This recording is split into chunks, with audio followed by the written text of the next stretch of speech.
E aí, vamos mais uma vez nos debruçar diante da Palavra de Deus. Nós estamos sendo dirigidos pelo Senhor nesse tempo para aprendermos um pouco mais sobre como orar. E nossa expectativa, como tenho dito em todos esses estudos, é que nós estejamos saindo desses encontros para uma prática consistente. Nós já passamos um mês falando sobre isso. E a minha pergunta é, e aí, você está orando mais? Está se dedicando mais em oração? Porque, por mais que os estudos sejam extremamente importantes, são realmente importantes, eles inspiram o nosso coração, o mais importante é como nós respondemos a cada provocação. Que você esteja mais consciente de como fazer desse momento um momento eficiente, que você tenha entendido em como a nossa tendência ao pecado às vezes nos afasta e tende a nos afastar desse lugar de oração, que também a partir da vida de Abraão você tem aprendido a ter esse relacionamento profundo com Deus e que, como nós estudamos da última vez, a partir da vida de Moisés, nós aprendamos a ter um compromisso real com Deus. Hoje nós queremos pular um pouco a história bíblica aqui, passar já por algumas outras etapas, e a gente vai para um momento muito importante na vida do povo de Israel. A gente sabe que Deus havia escolhido Davi e havia prometido que a sua linhagem seria a descendência no trono de Israel, e conhecemos a história do seu filho, Salomão, como o rei de Israel. Quando nós lemos a história do rei Davi e vamos ainda para frente ver como foi essa relação de Davi com a oração, Davi tem um sonho no seu coração de construir um templo para o Senhor. Ele olha e vê que ele tem um grande palácio, ele vê que ele tem um lugar maravilhoso e bonito, e ele fala, olha, o nosso Deus também precisa ter um lugar assim, a gente precisa aqui ter um lugar para adoração ao Senhor.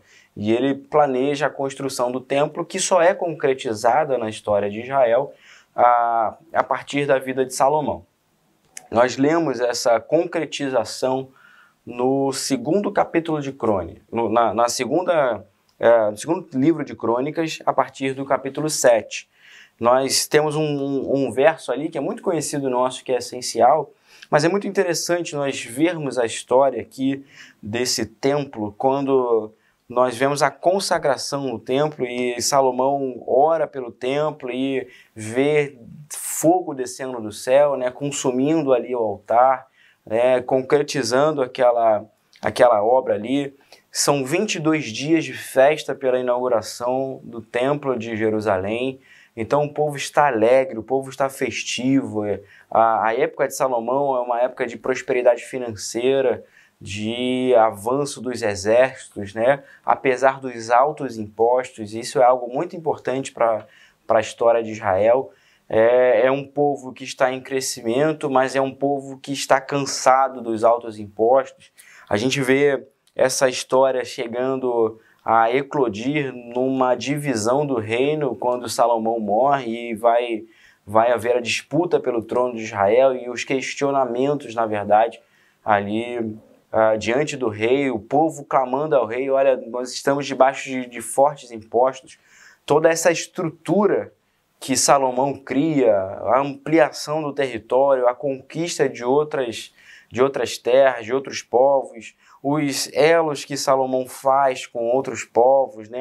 Os casamentos de Salomão, as construções, enfim, toda essa estrutura governamental dá ao povo de Israel um peso de imposto, né? Quem paga essa conta é o povo.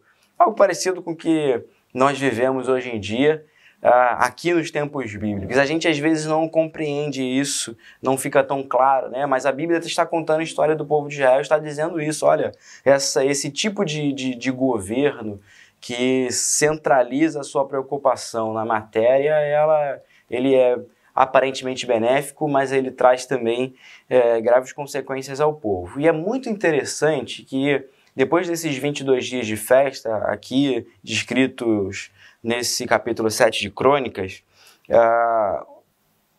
Salomão fala para o povo voltar para as suas casas, e o texto diz lá no verso 10, no 23º dia do 7º mês, ele enviou o povo para casa, e este seguiu alegre de coração feliz, pelo bem que o Senhor havia feito a Davi, a Salomão e a seu povo Israel. Olha, há um reconhecimento, Deus agiu aqui, Deus permitiu que chegássemos até aqui e o povo está indo para casa muito feliz. E então o autor começa a narrar uma aparição de Deus para Salomão. E nessa aparição de Deus para Salomão, existe uma fala de Deus que é muito preciosa para nós. Vamos ler ali a partir do verso 12. Então o Senhor apareceu a Salomão de noite e lhe disse: ouvi a tua oração e escolhi este lugar para mim como templo de sacrifício. Se eu fechar o céu para que não chova, ou ordenar-se aos gafanhotos que devorem a terra, ou se enviar a praga entre o meu povo, e se o meu povo que se chama pelo meu nome se humilhar, orar e buscar a minha presença, e se desviar dos seus maus caminhos, então ouvirei dos céus, perdoarei os seus pecados e sararei a sua terra. Olha, eu queria falar um pouco sobre restauração, sobre o papel da oração na restauração, né? Sobre como esse movimento nosso diante de Deus pode nos levar a ter um coração e uma vida restauradas diante do Senhor. Aqui, depois de um período de festa, há uma suposição de um momento de infidelidade do povo e de uma sequência de correção do Senhor. E Deus está montando essa cena para Salomão, e uma das primeiras coisas que eu queria enfatizar aqui é que nós precisamos tomar muito cuidado, na verdade, que boa parte das vezes em que nos desviamos não são nos momentos difíceis da vida, não são nas crises. Nós, por vezes, nos desviamos exatamente num contexto de festa. O autor Eclesiastes vai falar que há mais sabedoria no luto, né, do que no dia do nascimento, exatamente porque a gente consegue ver o valor da vida. Então, por vezes, nos momentos mais tristes da vida, nos momentos de perda, em que a gente consegue observar, poxa, eu valorizo tanto coisas tão efêmeras, tão passageiras, eu estou aqui me esforçando e colocando meu tempo, meu dinheiro, né, o meu amor, meus sentimentos sobre coisas que se vão com o vento, enquanto a gente deixa a presença de Deus, as promessas de Deus de lado. Mas quando nós estamos passando por momentos de bênção, de alegria, de conquista, há uma tendência nossa a valorizar aquilo que foi ganho, aquilo que foi conquistado.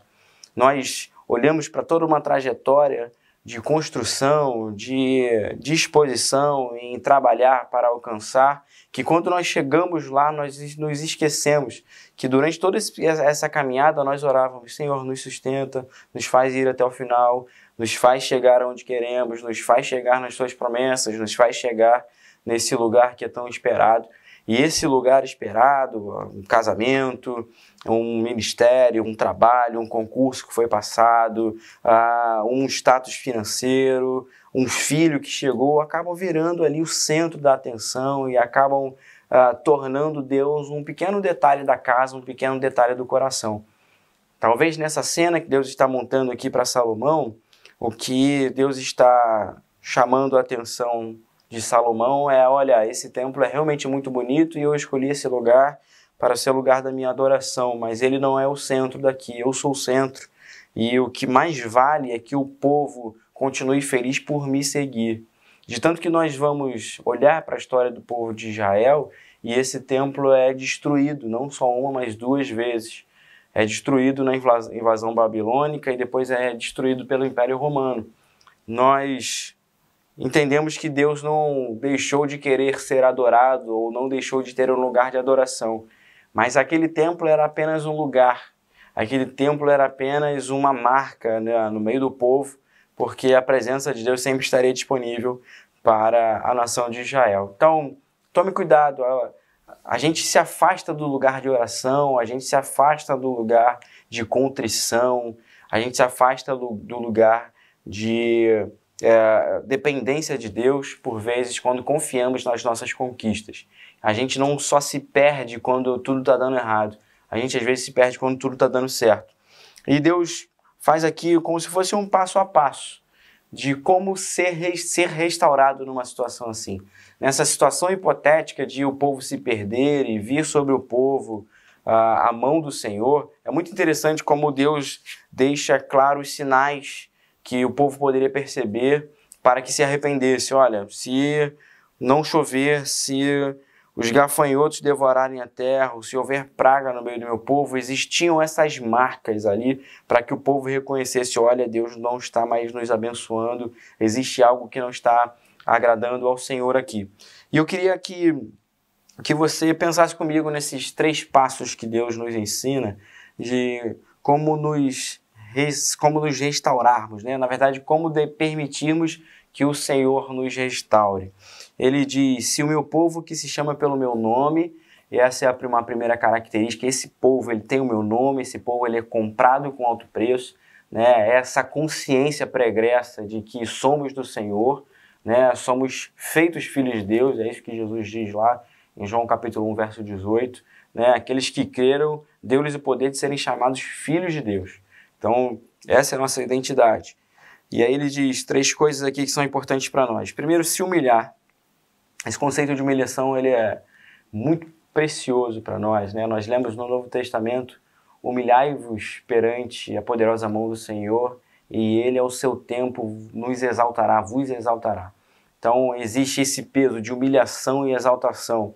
Isso ficou muito claro para o apóstolo Paulo, lá em Filipenses capítulo 2, né? Paulo está trazendo uma trajetória de como se manter alegre, né? De qual é o motivo da alegria verdadeiro, e Paulo no capítulo 2 diz a essência do coração daquele que quer se manter alegre. Olha só, esvaziem-se, assim como Cristo se esvaziou, esvaziem-se dessa pretensão de ser como Deus, né? Tende em vós o mesmo sentimento que houve em Jesus Cristo. Então essa humilhação como colocação no lugar certo, humilhação como aquele que se entende diante de Deus em dívida. A humilhação não é um pietismo religioso, não é uma fala, uma retórica para que as pessoas tenham uma certa impressão de que você é muito bonzinho ou muito bonzinha. Humilhação é isso. Senhor, olha, estou aqui como pecador. Eu fiz isso contra o Senhor, eu cometi esses erros, essas falhas, e uma das coisas mais preciosas que a oração nos dá a possibilidade de reconhecer os nossos pecados. A gente vê, por exemplo, na restauração de Davi, Senhor, contra ti somente pequei. Né? Então agora eu coloco o meu coração e eu peço que o Senhor me lave e me torne mais alvo do que a neve. Há uma confiança, né, de que esse ser humilhado ele não vai ser mais achatado por Deus. Ao me humilhar por Deus, diante de Deus, eu não vou ser mais achatado. Quando eu me humilho diante de Deus, na verdade, eu vou ser elevado. O texto de Filipenses capítulo 2 termina assim, Jesus se esvaziando e ao final Deus lhe dando o nome que é acima de todo nome. Então a restauração começa com essa humilhação, com essa humildade. E depois Deus fala, e orar. Essa ideia de buscar, essa ideia de clamar ao Senhor, né, de ter esse passo, essa iniciativa. Olha, eu reconheço o meu pecado e eu vou até Deus, eu estou indo até Deus, primeiro porque eu sei que sou recebido. Então, só vai até Deus, só faz esse movimento de volta até Deus aquele que primeiro teve a consciência de quem é e do que fez, né, dos seus maus caminhos. Em segundo lugar, aquele que tem a consciência que é amado por Deus, que existe a graça de Deus, que Romanos 8.1 é um imperativo, já não há condenação para aqueles que estão em Cristo Jesus. É um imperativo na minha vida. Eu estou aqui humilhado, eu estou aqui distante de Deus, eu estou aqui triste com o meu pecado, mas esse pecado não me afasta mais de Deus porque eu recebi a graça de Jesus Cristo. Então eu vou a Ele porque eu sei que Ele é minha fonte de vida, eu vou a Ele porque eu sei que Ele é minha fonte de correção. Veja bem, a restauração começa com essa ideia de que eu estou renovando o meu coração humildemente e eu estou indo para Deus. Essa humildade que é necessária. Quando Jesus vai ensinar sobre perdão, o perdão prático da relação comunitária da igreja, Jesus fala sobre isso. Olha, se alguém pecou contra você, vá até aquela pessoa. Né? Existe esse movimento, olha, eu fui ferido ou eu feri e eu preciso buscar essa reparação. Não é uma passividade, é um sentimento de que, poxa, eu quero ser restaurado, então os passos são meus. É necessário dar passos. Talvez você esteja aí tanto tempo travado, sem dar passo, sem buscar o Senhor.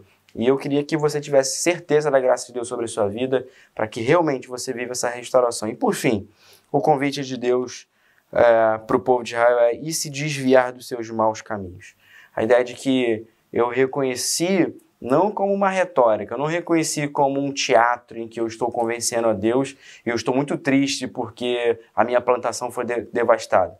Mas eu estou triste, na verdade, porque eu sei que eu falhei com Deus. Eu estou triste, na verdade, porque eu sei que eu entristeci o coração de Deus. E por isso eu quero refazer a minha rota. Como Jesus diz, aquele que me ama obedece os meus mandamentos. Então, aquele que está humildemente reconhecendo, indo até Deus, naturalmente, está também dando seus passos de obediência, de restauração, de renovação de caminhos. Esse é o estudo que eu queria trazer para nós hoje. A oração nos restaura a partir do ponto em que nós temos um coração humilde que reconhece nossos pecados. Por isso, nós vamos até Deus com ciência e consciência da sua graça. E também saímos desse lugar de oração, prontos para uma nova vida, para um novo caminho, para novas decisões que apontem para aquilo que o Senhor nos ensinou a partir da sua palavra. Que você seja o povo dele, abençoado por ele, em que ele tem prazer de ser a habitação da adoração, e que nós possamos ter humildade nos momentos de queda, também sermos refeitos e restaurados pelo Senhor. Essa é a minha oração por você. Em nome de Jesus. Que Deus te abençoe. Até o próximo estudo.